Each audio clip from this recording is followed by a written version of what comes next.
Friends, ఈ వారం నామినేషన్లు ఎవరెవరు ఉన్నారు, ఎవరెవరిని చేశారు, ఏం టెస్టులు ప్రాసెస్ ఏంటన్నది వీడియోలో చూద్దాం. మనం ఈ నామినేషన్ ప్రాసెస్ వచ్చేటప్పటికి మన ప్రోమోలో ఏం చూపిస్తున్నారు, ఒక వైల్డ్ కార్డు అతను వచ్చి నిఖిల్ బాల్ తెచ్చి తనుజకిస్తుంటే తనుజ సుమన్ నామినేట్ చేస్తుంది, రాము నామినేట్ చేసింది. సుమన్ ఏం చెప్తున్నాడు, రీజను నేను కనపట్లేదు, నువ్వు అంటే నేను కనిపించట్లేదు, నా బయోడేటా అందరికీ తెలియదా, నేను అందరితో కనిపిస్తున్నానంటే లేదు మేము వస్తే తప్పితే నువ్వు మాట్లాడలేదని తనుజ చెప్తుంది కదా. ప్రాసెస్ ఏంటంటే ఈ వైల్డ్ కార్డ్స్కి ఒక బాల్ దొరుకుద్ది, వీళ్ళు వెళ్ళి వాళ్ళకి ఇష్టమైన పాత కంటెస్టెంట్లకి ఇవ్వాలి, వాళ్ళు నామినేట్ చేయాలి. ఆ విధంగా ఫస్ట్ బాల్ నిఖిల్కి దొరికింది, నిఖిల్ వెళ్ళి తనుజకి ఇచ్చాడు. తనుజ ఏం చేసింది, రాముని సుమని నామినేట్ చేసింది. రీజన్ ఏం చెప్పబడుతుందంటే రాము ఒకళ్ళ మీద ఆధారపడుతున్నాడు, డిపెండ్ అవుతున్నాడు, తనకంటే ఒక ఓన్ ఆలోచన లేదన్నట్టు రీజన్ చెప్తుంది. సుమన్ ఏం చెప్తున్నాడు, సుమన్ మేము వచ్చి మాట్లాడితే తప్పితే నువ్వు వచ్చి మా దగ్గర మాట్లాడట్లేదు, నీ వాయిస్ అనిపించలేదు, నువ్వు కనిపించట్లేదు అని రీజన్ చెప్తుంది. సుమన్ గారు అయితే మంచిగా డిపెండ్ చేసుకుంటున్నాడు, నేను అందరితో కనపడుతున్నాను, అక్కడక్కడ అందరితో మాట్లాడుతున్నాను, నా బయోడేటా అందరూ తెలుసు అని సుమన్ చెప్తున్నాడు. నెక్స్ట్ మళ్ళీ తనుజ బాల్ తీసుకొచ్చి నిఖిల్కి ఇవ్వాలి, నిఖిల్ ఇచ్చాడు కదా తనుజకి, మళ్ళీ నిఖిల్కి ఇవ్వాలి. అప్పుడు నిఖిల్ ఏం చేస్తాడంటే తనుజ ఇద్దరు నామినేట్ చేసింది కదా, వాళ్ళిద్దరిలో ఒక్కరు నామినేట్ చేయాలి, ఒకరు సేవ్ అవుతారనమాట. అట్లా రాము సుమన్ నామినేట్ చేశాడు, రాము సేవ్ అయిపోయాడు. Okay friends. Next Ramya ball తెచ్చి రాముకి ఇచ్చింది.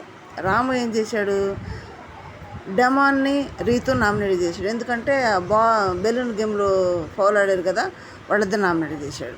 వాళ్ళిద్దరి వల్ల మిగతా వాడు కూడా ఇదేయారు కాబట్టి పాయింట్లు తగ్గిపోయింది కాబట్టి వాళ్ళిద్దరు నామినేట్ చేస్తే మళ్ళీ రామ్ తెచ్చి రమ్యకు బాల్ ఇస్తే రమ్య ఏం చేసిందంటే డెమాన్ నామినేట్ చేసింది.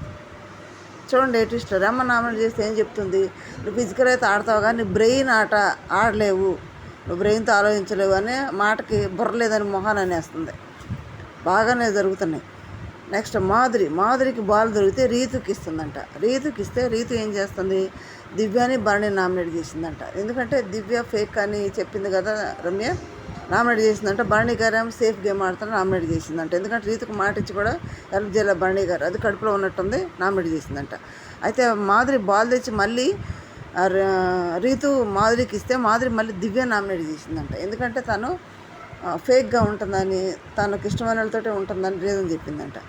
నెక్స్ట్ గౌరవ్ బాల్ తెచ్చి సంజనాకి ఇస్తే సంజన రాము భరణి నామినేట్ చేసిందంట. ఎందుకంటే రాము కెప్టెన్ అయినప్పుడు భరణి చెప్పినట్టే చేశాడని మ్యానిపులేట్ అయ్యాడు, రాముకు తన ఓన్ డిసిషన్ లేదని ఇద్దరు నామినేట్ చేసిందంట.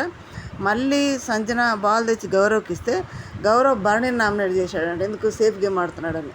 నెక్స్ట్ గౌరవ్ దొరికితే బాల్ తెచ్చి సుమన్కి ఇస్తే సుమన్ ఏం చేశాడు, రివెంజ్ నామినేషన్ తనుజని చేశాడంట. తనుజ చేసింది కదా, తనుజని చేశాడంట. చేసి మళ్ళీ సంజన నామినేట్ చేశాడంట. చేస్తే మళ్ళీ అదే బాల్ సంబంధించి గౌరవ్కి ఇస్తే గౌరవ్ తనుజ నామినేట్ చేశాడంట. ఊరికి ఏడుస్తుంది అన్నట్టు. చూడండి భలే ట్విస్ట్లుగా ఉంది కదా, అయితే కన్ఫ్యూజ్గా ఉంది. 1-2 సార్లు అంటే మీకే అర్థమవుతుంది. చేశారంట. ఓవరాల్గా ఎవరెవరిని చేశారంటే సుమన్ నామినేట్ అయ్యాడు, సుమన్ ఏమో తనుజ నిఖిల్ నామినేట్ చేశారు. డెమాన్ నామినేట్ అయ్యాడు, రాము రమ్య నామినేట్ చేశారు, దివ్య నామినేట్ అయింది, మాధురి రీతు నామినేట్ చేశారు, భరణి నామినేట్ అయ్యాడు, సంజన గౌరవ్ నామినేట్ చేశారు, తనుజ నామినేట్ అయింది, సుమన్ గౌరవ్ నామినేట్ చేశారు. ఇది ప్రాసెస్, భలే ట్విస్టులతో కూడుకున్న ప్రాసెస్. మరి వీళ్ళలో మీ ఇష్టమైన కంటెస్టెంట్ ఎవరో అంటే వీళ్ళలో మీరు కాపాడుకోండి, ఎందుకంటే బలమైన వాళ్ళు వెళ్ళిపోతున్నారు. శ్రీజ వెళ్ళిపోయాడు, మిగిలిన హౌస్ అంతా కూడా తారుమారు అయిపోయింది, ఎందుకంటే శ్రీజ ఓటింగ్ ఉండి కూడా బయటకు వెళ్ళింది. అది మనం రివ్యూలో మాట్లాడుకుందాం. ఇది నామినేషన్ ప్రాసెస్. 1-2 సార్లు వింటే మీకు కన్ఫ్యూజ్గా ఉంటుంది, అర్థమవుతుంది. ఓకే ఫ్రెండ్స్, చిన్న లైక్ చేయండి, సబ్స్క్రైబ్ చేయండి. Thank you.